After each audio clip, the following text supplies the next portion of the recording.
Good afternoon, everyone, and welcome to the webinar. My name is Hamza Iltaf, and I'm training specialist over here in MTBC Tech Support. In today's webinar, we'll talk about the new changes and implementation on WebEHR and on the practice management website.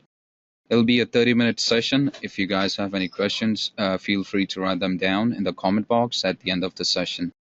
If you need to discuss a specific change or changes in detail, feel free to call us back.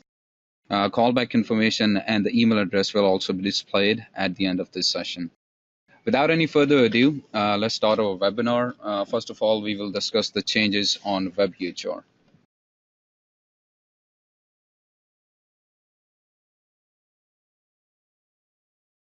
Cognitive functional status.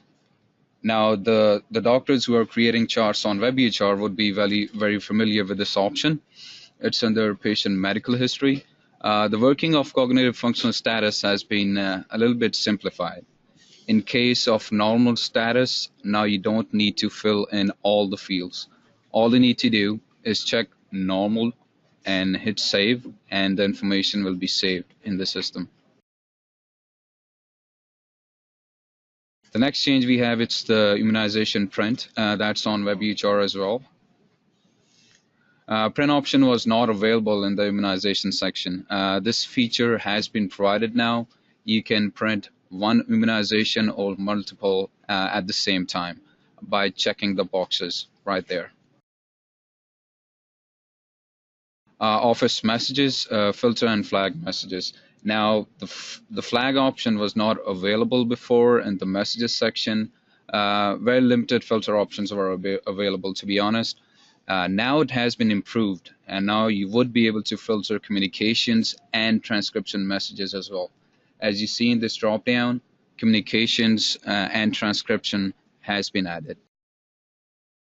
Or if you need to flag a message to mark that, let's say, an important message, you can check this flag right there, and the message will be marked. In messages section, option has also been provided to flag the important messages. As I just told you, you can mark the message as important, or if you are still working on that communication, you can mark this message according to your own liking. On the WebEHR dashboard, in the Lab Widget section, there has been recent changes. On dashboard and Lab Widget, quick links have been added, as you can see right there, signed and order summary, and the result log. Now, these options were not available there. Now you would be able to see a number of signed labs right on the dashboard.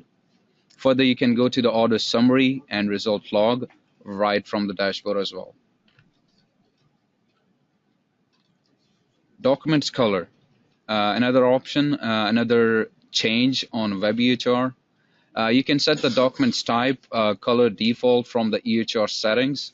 All you need to do is just go to the EHR setting, select the document type setup, and next to the document type, you'll see an option to change the color of that document. Now, how that change will reflect on the front end on the WebEHR. On the documents drop-down, once you click on the patient documents or on the documents tab that is on the dashboard, you will be able to see the color that you have assigned to that document type. Lab imaging order, impact on meaningful use calculator. Now, for the past couple of months, the meaningful use team, they're sitting from 9 a.m. to 9 p.m. Eastern Standard Time. Before 2 months, 2 or 3 months, they were sitting from 9 to 5. So if you need to contact your meaningful use team, like when you're not seeing patients, you can do that too. Now, in the imaging order, checkbox has been provided while creating a new lab imaging order. Upon clicking the checkbox, its impact will show in the meaningful use calculator, the radiology order, and the image results. Fax and the referring physician.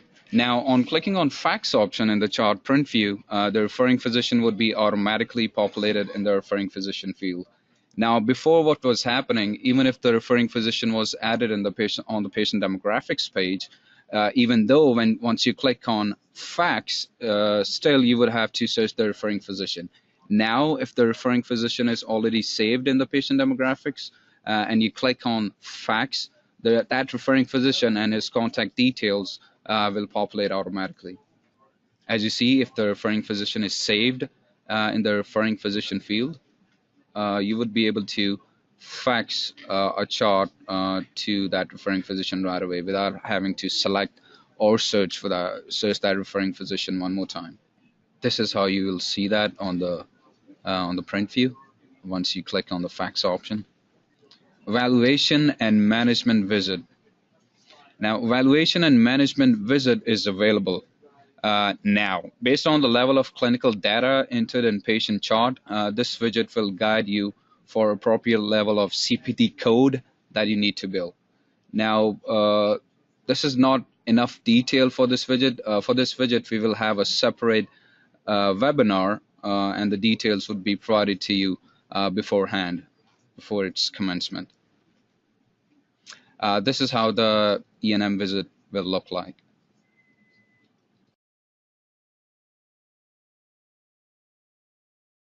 There have been some changes in the e-prescription section as well. Based on the SureScripts requirement, workflow for view modify already prescribed e-prescriptions has been changed. You would be able to view an already prescribed medication, but you won't be able to do any modifications on it. Plan of care, new RX, e-Copay SureScripts guideline. Now, for some specific medications and patients with a specific age criteria, discount coupons will be available to avail discount from the pharmacy. Clicking on e-Copay icon will show a script guide window which has a print option. You can print that coupon and provide it to the patient, and later on he can show that to the pharmacy and he can avail discount on a medication. Now, that coupon will not show once you search the medication. Once you have entered the medication is saved in the medication drop down, then you will be able to see that e-coupon. As you can see right there, the medication is already saved. And once you click on that e-coupon, you would be able to see this window. You can print that out, hand it to the patient, and patient can provide it to the pharmacy once he go to the pharmacy, and he can get discount on that medication. There has been some changes on practice management system as well. Addition of case type suggestion in secure support messages. Now, before you guys were able to see routine messages, complaint messages, and routine and complaint messages. Now, there has been a new change in the secure support messages. Now you would be able to see complaints, compliments, general, and a new option that has been added is suggestion.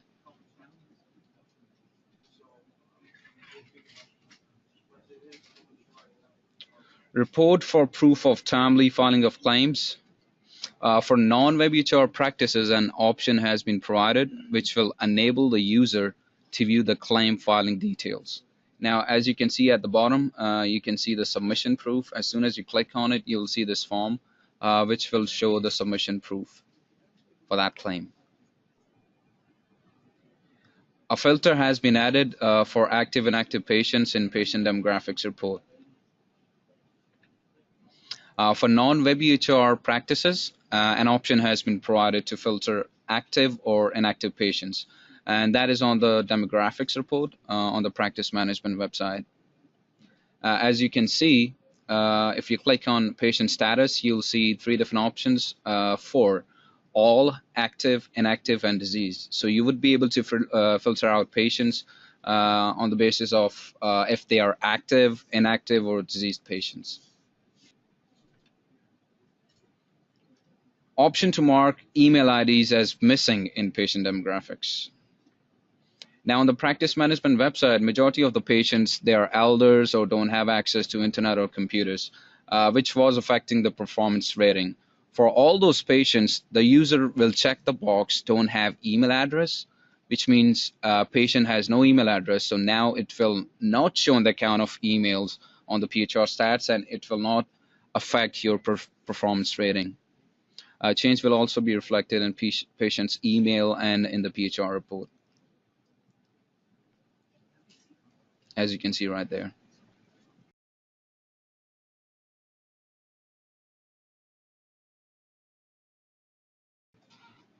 And a checkbox, if you check this box, don't have email, you don't have to provide the email address after this has been checked.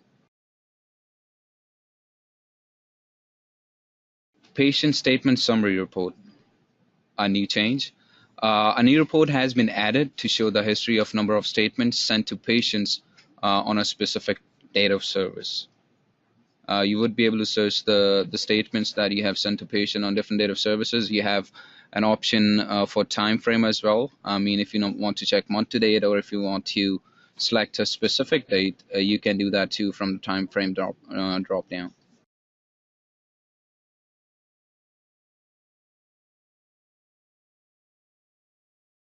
And this is how the detail will look like. MTBC PHR, mHealth, improved usability and enhanced features will be available on this application. Patients will be able to quickly access the appointments and messages. This version will be available on June 8th, 2015 for Android, June 15, 2015 for iPhone platform. As I said in the beginning of the session, if you guys have any questions or concerns, you can write them down in the comment box.